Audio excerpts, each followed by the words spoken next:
monarchy will be shifting in a slightly different direction. I think it's safe to say that change is... The orchestra was preparing. The cameras were already positioned. Hundreds of guests waited behind gilded doors for one of the monarchy's most important evenings. Then William saw a single name in the official receiving line, and everything stopped. Within minutes, the prince ordered the entire royal gala cancelled. The guest who triggered the decision was not a foreign dignitary, political leader, or controversial aristocrat. It was Camilla's son. And his position on that list changed everything. Before we go deeper into what this really means for the royal family, make sure to subscribe so you don't miss a single update. William stood just outside the ballroom with the final program in his hands, moments away from welcoming diplomats, military leaders, charity patrons, and senior members of the household. The Royal Commonwealth Heritage Gala was more than a grand dinner. It was a Buckingham Palace gathering designed to bring influential figures together under the authority of the crown and present a united monarchy to the world. The prince carried responsibility for the opening reception because he was representing Charles that evening. That duty gave him final oversight of the order of precedence, the formal ranking that decides who stands where, and the official receiving line, the group chosen to greet important guests on behalf of the sovereign. Every position carried meaning. Every name suggested authority. William read the page once. Then he read it again. Tom Parker Bowles had not been listed among ordinary guests. Camilla's son had been placed inside the formal royal party, positioned to greet arrivals beside working members of the family. The future king pressed one finger beneath the name and asked who had authorized the change. No one answered. An aide looked down. Another quietly reached for an earlier version of the program. The silence told William this was no harmless mistake. He canceled the gala immediately. Camilla received the news before the ballroom doors opened. She demanded to know why hundreds of guests, months of preparation, and the reputation of the palace had been sacrificed over her son. Yet the queen consort soon learned what William had already understood. Tom was not simply attending. His place in that line would have made him appear to represent the monarchy, granting him a public status he had never formally received. Then another detail surfaced. A handwritten amendment sat beside Tom's name, added only hours after William had approved the earlier program. Someone had waited until the prince's review was complete. Someone had expected the change to pass unnoticed. As the doors remained closed and confusion spread through the palace, William turned away from the abandoned celebration and began searching for the hand behind the alteration. To the public, it appeared to be a disagreement over a guest list. Inside the palace, it was far more intimate. William saw a dangerous blurring of royal boundaries. Camilla saw a public insult directed at her child. Tom found himself standing in a corridor, dressed for an evening of honor, while officials refused to tell him whether he was still welcome. Three people faced the same canceled gala, and each believed a different betrayal had occurred. William understood why one altered name mattered. As heir to the throne, he was expected to protect the line separating working members of the royal family from private relatives who held no official duty. A ceremonial crown roll meant representing the sovereign before guests, diplomats, and the public. It was not a family favor. It carried authority, and authority could not be created quietly on a printed card. Tom Parker Bowles stood on the other side of that boundary. Camilla's son was connected to the palace through family, but he held no constitutional position, no working royal appointment, and no place in royal precedence, the formal ranking that determines who appears where during official events. He had arrived expecting to attend with dignity, not to become the center of a crisis. Tom accepted a ceremonial card from an aide near the entrance and immediately noticed that it differed from the invitation he had received. His name appeared beneath the formal receiving party. Before he could finish reading it, the aide gently took the card back and asked him to step away from the greeting area. Camilla heard what had happened and felt the humiliation at once. She insisted that her son had never demanded a place beside senior royals. The queen consort accused William of punishing Tom for a decision made by palace staff, and her anger sharpened when she learned he had been escorted away in full view of officials. William refused to describe Tom as the enemy. The prince believed the deeper threat was the precedent his silence would create. Had the gala continued, a private relative would have appeared to perform an official function without a declared appointment. Once accepted publicly, that image could be used again. Tom tried to end the conflict himself. He told his mother he would rather leave than become the reason the monarchy divided behind closed doors. Camilla heard the pain in his voice, yet she remained wounded by the sight of him being treated like an intruder. Then a palace secretary produced something more damaging. A briefing packet sent to Tom days earlier. It explained how to greet ambassadors, where to stand, and when to move with the royal party. The preparation proved this was not a last-minute error. Several people had known. The question now became unavoidable. Why had Camilla's son been trained for a ceremonial role that no one had publicly announced? The answer lay not in the cancelled evening itself, but in an earlier royal ceremony, where a quiet promise had first transformed a family favor into a struggle over power. The gala was not where the conflict began. Weeks earlier, behind the closed doors of Clarence House, one private conversation had shifted the balance of the royal household. There were no cameras and no public announcement, only Camilla, Charles, Tom, and a proposal presented as harmless family support. Yet by the end of that meeting, a promise had been made. It would later place Tom in William's receiving line and bring an entire royal celebration crashing down. Camilla had been closely following plans for a new food, heritage, and hospitality initiative linked to several royal charities. The project was meant to bring together traditional British culture, international partnerships, and charitable fundraising under one public campaign. The gala would announce its first year of patronage, meaning the formal royal support given to a cause, and that made every visible role at the event politically sensitive. Tom Parker Bowles seemed useful to the project for obvious reasons. His experience in food writing and hospitality gave him credibility, and early discussions treated him as a private advisor rather than a public royal figure. He could offer ideas, recommend experts, and help shape the event without standing beside the monarchy or appearing to speak for it. Camilla changed that understanding during a private luncheon at Clarence House 3 weeks before the gala. She asked Charles to allow her son to welcome international guests as the initiative's family ambassador. The phrase sounded warm and harmless, but it carried no established royal meaning. It risked creating a role that looked official without being formally defined. Charles studied the proposal while Tom remained silent. The king read the page twice, set down his glasses, and finally said the arrangement could proceed only if it caused no conflict with William's constitutional responsibilities. Those responsibilities were the duties tied to his position as heir, especially protecting how royal authority was presented and passed forward. Camilla heard approval. The queen consort believed her son had finally been offered a dignified place within the wider royal world after years of remaining near it, but never fully inside it. To her, the moment felt like recognition. To Tom, it felt far more dangerous. Tom later warned his mother that William might see the role as an attempt to create unofficial royal status. He told her the title could be misunderstood, but she insisted Charles had settled the matter. Her certainty left little room for retreat. Then the promise changed on paper. The proposal sent to palace organizers removed the king's condition and presented his response as complete authorization. William never saw that version. Tom's name appeared only on the operational copy used by the gala team, bypassing the program the prince had approved. Once William traced the alteration back to Clarence House, the dispute could no longer remain with palace staff. With the hidden promise exposed and the cancelled gala echoing through empty corridors, William entered the queen consort's private sitting room, carrying the amended program in his hand. There were no advisors in the room when William confronted Camilla, no courtiers to soften the words, no officials to translate anger into palace language. The prince placed the altered program on the table between them and asked one question: why had Tom been positioned beside the crown without his knowledge? Camilla did not deny supporting her son. Instead, she challenged William's right to cancel an entire gala. What followed became the most personal confrontation of their royal relationship. William knew exactly what his decision had cost. Hundreds of guests had been turned away, months of planning had been damaged, and the palace now faced questions it could not easily answer. Yet the prince also knew that the receiving line, the formal group chosen to greet important arrivals on behalf of the sovereign, was not decorative.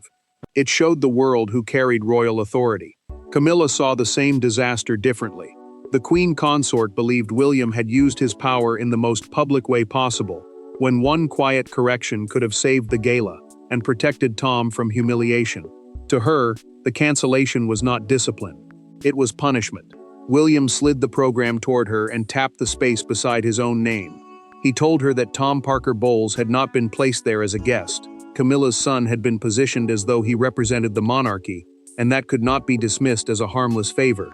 Camilla's anger rose instantly. She accused William of treating every member of her family like an intruder waiting to steal something from the crown. She insisted Tom had spent years avoiding royal privilege, only to be disgraced the moment he agreed to support a charitable project. William did not attack Tom's character. The future king said the real danger was the use of ceremony to create status without consent, accountability, or public explanation. Royal affection, he told her, could never become constitutional authority, the recognized power to act in the name of the crown. Camilla fell silent. The words struck deeper than the prince intended. For one brief moment, her fury gave way to hurt, because she understood that he was not speaking only about her son. He was speaking about her influence. Then Camilla admitted the truth. She had asked for Tom to receive a visible role, but she denied ordering the final placement beside William. Someone had taken her request and expanded it into something far more powerful. William opened the briefing packet and placed it beside the program. The authorization came from the Queen Consort's private office. Camilla read it twice, realizing one of her closest aides may have acted in her name. The prince rose and told her the gala would remain cancelled until every approval was traced, including Charles's role in the original promise. Camilla was left with the program before her, but William carried the more dangerous document upstairs, the one that required Charles to choose between a private promise and the authority of his heir. Charles had hoped the matter could be resolved quietly. Instead, his son entered carrying proof that a private act of kindness had been transformed into a public claim of status. The king now faced a choice no monarch could make without causing pain: defend Camilla and weaken William's authority, or support the prince and wound the woman beside him. For several minutes, Charles said nothing. The silence revealed just how deeply the crown had entered his family. William placed the Clarence House proposal beside the altered Gala program on the king's desk. Charles retained final authority over the royal household, meaning the staff, offices, and formal duties organized around the sovereign. Yet the prince now carried growing responsibility for decisions shaping the monarchy's future. Any plan that changed who could appear to represent the crown would fail without his trust. Charles read the first document slowly. His original approval had been narrow. Tom could assist the charitable initiative privately, offer advice, and support its work. The king had never promised Camilla's son a place beside working royals, or permission to greet guests in the monarchy's name. William watched his father compare the two pages. The future king said nothing as Charles removed his glasses and set down the pen in his hand. The monarch could see the change clearly. A compassionate answer given during a family luncheon had been rewritten as formal permission for something much larger. Charles felt the weight of it immediately. He had wanted to honor Camilla's wish without threatening William's position. Instead, his careful condition had vanished, leaving his wife exposed and his son furious. The king finally asked why William had canceled the entire gala, instead of quietly removing Tom's name. The prince answered that a secret correction would have hidden the misuse of authority. The event might have continued, but the people responsible would have learned that they could alter royal decisions and escape consequence. Charles understood the argument, yet he feared what came next. Supporting William publicly would isolate Camilla and deepen the wound between the queen consort and the heir. Protecting her office, however, would suggest that private loyalty mattered more than clear royal authority. Then the approval trail delivered its answer. A formal review identified Camilla's deputy private secretary as the official who had converted Tom's advisory invitation into a place in the receiving line. The aide claimed the change reflected her verbal wishes, but no written command existed. Charles now faced an even darker possibility. Had the aide acted out of loyalty, ambition, or a desire to test how far William could be pushed? The king signed an instruction suspending the arrangement and ordering a full inquiry. His decision was firm, but it came too late. By the time the order reached the lower offices, invitations had been withdrawn, staff had begun choosing sides, and Tom had learned exactly how his name had been used. The grand ballroom remained illuminated, but no guests entered. Tables stood prepared for speeches that would never be delivered. Outside, official cars were redirected before reaching the palace gates. Inside, Tom removed the ceremonial badge he had been instructed to wear and placed it on an empty chair. The cancellation had begun, as William's refusal to accept a hidden change. It now became a human disaster, leaving every central figure to confront what had been lost. Tom Parker Bowles sat alone after changing out of his formal evening coat. The badge on his lapel had marked him as part of the receiving party, the official group chosen to greet guests on behalf of the crown. Now it felt less like an honor, and more like evidence. He placed it beside him, and asked an aide to tell Camilla that he had gone home. Tom felt humiliated, even though he had not placed his own name on the program. He had accepted the role with doubts, trusted the assurances around him, and walked into a position he never fully understood. What wounded him most was the knowledge that his name had been used to advance an idea he had already feared. Camilla called her son again and again. The queen consort heard nothing but silence. For the first time, she faced the personal cost of pushing for recognition without first securing clear limits. She had wanted Tom to feel included. Instead, he had left the palace feeling exposed. William walked through the empty ballroom after the final guests had been turned away. The prince saw abandoned place cards, unfinished speeches, and staff dismantling the receiving area. Diplomatic visitors had received emergency notices. Charities had lost the evening meant to showcase their work. Months of effort had collapsed in minutes. William remained certain that the line could not stand, but certainty did not remove regret. The future king understood why the event mattered. It was supposed to raise money, strengthen international ties, and show a united monarchy. Now it had become proof of division. The palace issued a brief explanation blaming an internal scheduling issue. That phrase meant a private organizational problem rather than a public crisis. But the unusual timing only deepened suspicion among the press. Then the inquiry produced another blow. Records showed that Camilla's deputy private secretary had instructed staff to describe Tom internally as a representative of the Queen's household. The aide was suspended immediately. Tom sent William a handwritten note before midnight. He wrote that he had never asked to represent the crown and would not allow himself to become a weapon against the prince. William read the note twice. His anger shifted. The following morning, away from the palace offices that had turned them into opponents, William and Tom finally sat across from one another with nothing between them but the truth. For the first time since the gala collapsed, the two men at the center of the scandal met without anyone speaking for them. William arrived expecting defensiveness. Tom arrived expecting judgment. Neither found what he anticipated. There was no shouting, no royal protocol, and no attempt to protect reputations. In a private room far from the state apartments, the future king and Camilla's son confronted the painful reality that both had been placed inside a battle neither had entirely created. William had arranged the meeting for one reason. He needed to separate Tom Parker Bowles from the decisions made by Camilla's office and the officials who altered the gala program. The prince knew that suspicion had already turned a private relative into a symbol of royal overreach. Unless the truth was faced directly, that image would harden. Tom agreed because he wanted his own position made clear. He would support his mother privately, stand beside her as family, and defend her when he believed she had been wronged. But he would not accept an invented public status inside the monarchy. A working royal role meant carrying official duties on behalf of the sovereign, and he knew he had never been given that responsibility. Tom placed the ceremonial briefing packet on the table and pushed it toward William. With no aides present, he admitted he should have refused the moment he saw instructions normally reserved for members of the royal family. The words were simple, but they changed the room. William answered with honesty of his own. He said canceling the gala had punished charities, organizers, diplomats, and staff who had played no part in the manipulation.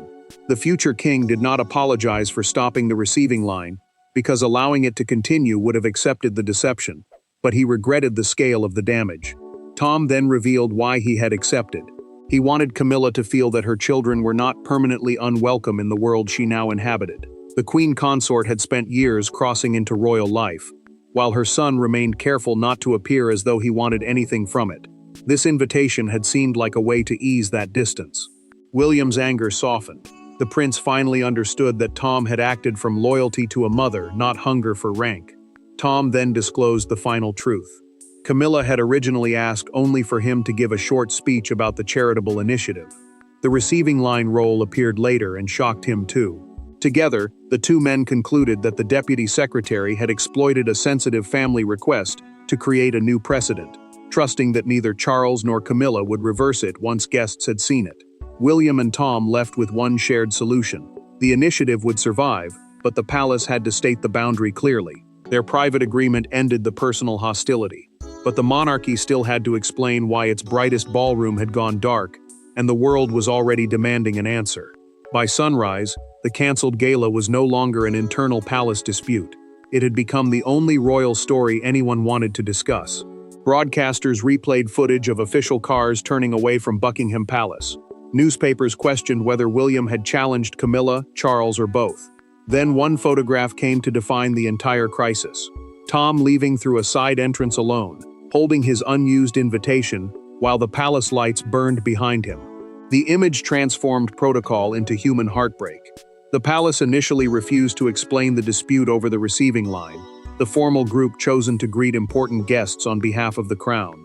That silence created a dangerous space. Commentators began describing the cancellation as a direct power struggle between William and the Queen Consort's household, while every unanswered question made the conflict appear larger. William faced fierce criticism by midday. Some commentators argued that the prince had destroyed an important charity event over one misplaced name. Others defended him, insisting ceremonial boundaries meant nothing unless they were protected before the public saw them broken. Once Tom appeared beside working royals, the image could not have been taken back. The London Chronicle captured the crisis with one brutal front page. A full-width photograph showed Tom Parker Bowles leaving Buckingham Palace beneath the headline, "The Gala That Never Began." Beside it sat an image of William's empty position in the receiving hall, turning one cancelled evening into a national symbol of absence, power, and division. A national broadcaster pushed the meaning even further. Its evening program opened by declaring that the dispute was not about one dinner invitation. It was about who could stand close enough to the crown to appear part of it. The words struck directly at the fear William had tried to prevent. Camilla watched the coverage in private and stopped when the photograph of her son appeared. The Queen Consort had wanted Tom to receive recognition, yet she now saw him walking alone beneath a headline built from humiliation. Her anger gave way to guilt. The honor she had imagined had become a burden he never wanted. Charles felt wounded by the suggestion that his family was competing for proximity to royal power. The king feared that every private bond had now been turned into evidence of ambition. William, however, refused to abandon the principle behind his decision simply to soften the headlines. The palace finally released a formal clarification. Tom held no official royal function, and the altered receiving line had never received final authorization. Hours later, he publicly withdrew from the ceremonial launch while remaining a private advisor to the charity. The facts were finally acknowledged, but one decision remained. Days later, William, Charles, Camilla, and Tom entered the silent ballroom together, not to recreate the cancelled evening, but to settle what each of them had allowed it to become. The final decision was not announced through anger. It came in the same ballroom where the crisis had begun, beneath chandeliers that had shone over rows of empty chairs. William stood with Charles, Camilla, and Tom as the king confirmed the new arrangement. The gala would return. The charity would survive. But the guest line would never again be used to manufacture royal status through private influence. The monarchy had paid heavily for that lesson, and none of them would forget it. Charles confirmed that the Royal Commonwealth Heritage Gala would be rescheduled with its original charitable purpose restored. The event, created to support cultural projects and international charities, would now move forward under a transparent approval process. Every ceremonial role and official position performed publicly on behalf of the crown would require written authorization before appearing on any palace program. Tom Parker Bowles would remain connected to the Heritage Initiative as an independent culinary advisor. He could offer expertise, support fundraising, and attend future events as a private guest. Yet he would never again be presented as a representative of the royal household. Tom accepted the boundary because it gave him something the failed gala had taken away: control over his own name. Charles opened the folder and removed the altered program. The king studied it for a final moment, tore it once down the center, and placed both halves on the table. No speech followed. The gesture ended the unauthorized arrangement more clearly than any formal announcement could. Camilla turned toward her son and apologized. The Queen Consort admitted that she had encouraged him to accept a role whose meaning had never been properly defined. Tom took her hand, ending the silence between them without pretending the humiliation had disappeared. William then faced him directly. The prince explained that canceling the gala had never been a judgment on Tom's worth. It had been a refusal to let affection, ambition, or palace maneuvering quietly redraw the monarchy. He also accepted responsibility for the charities, organizers, and guests harmed by the sudden decision. William personally contacted the gala's leading charities and promised that their lost opportunities would be restored. The future king defended the principle behind his action, but he did not hide from its human cost. Charles established the final written boundary. Relatives of royal spouses could support charities, attend family events, and advise privately, but they could not perform crown functions without formal approval. The deputy private secretary left the household for manipulating authority through incomplete documents and assumed consent. The crisis changed them all. Camilla lost the unofficial privilege she had tried to secure. Tom regained his independence. Charles corrected the dangerous ambiguity created by his private promise. William emerged as an heir, willing to face criticism without surrendering compassion. The gala was eventually held, but its greatest decision had already been made. Family could stand beside the monarchy, love it, and serve its causes, but no one could quietly step into the crown's line without the crown's consent. Thanks for watching. Please don't forget to like and subscribe, and we will see you in next one.